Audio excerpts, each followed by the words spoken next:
अस्सलाम वालेकुम नाज़रीन, सिंध खबर जो जारी है तमाम शेख बुरकियो में खबर ॿुधाईंदासीं। शेख बुरकियो में जोगी बिरादरी के माण्हुनि पारां उमरकोट पुलिस ऐं बासर ख़िलाफ़ जंहिं मुज़ाहिरो करे शेख बुरकियो रोड ते धरणो हणी सख़्त नारेबाज़ी कई।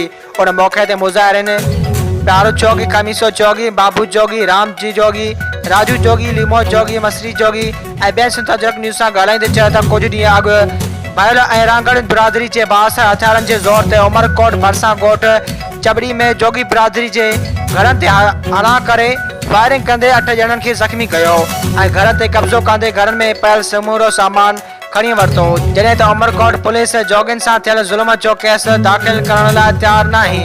हिन चयो त उमरकोट पुलिस बौदारनि जी वांगड़ बणियल आहे ऐं जवाबदारनि खे मुकमल छूट ॾेई छॾी आहे ऐं जोगियुनि जो केस दाख़िल करण खां इनकार करे छॾियो आहे जेको जोगी बिरादरी सां ज़ुल्म आहे। हिननि चयो त सिंध में जोगी बिरादरी सां हर रोज़ ज़्यादतियूं जारी आहिनि पर उन्हनि ज़्यादतुनि जो केर भी नोटिस न वठण लाइ तयारु न आहे। हिन वज़ीर आला सिंध, IG सिंध, DIG मिरपुर ख़ासि खां घुर कई त उमरकोट में जोगी बिरादरी सां थींदड़ नाइंसाफ़ियुनि जो नोटिस वरितो वञे।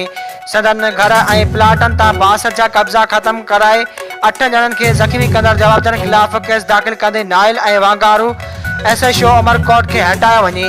ॿी सूरत में जोगी बिरादरी वज़ीर आला हाउस अॻियां गॾु थी धरणा हणंदा जेको मुतालबनि जी मंज़ता ताईं जारी रहंदो।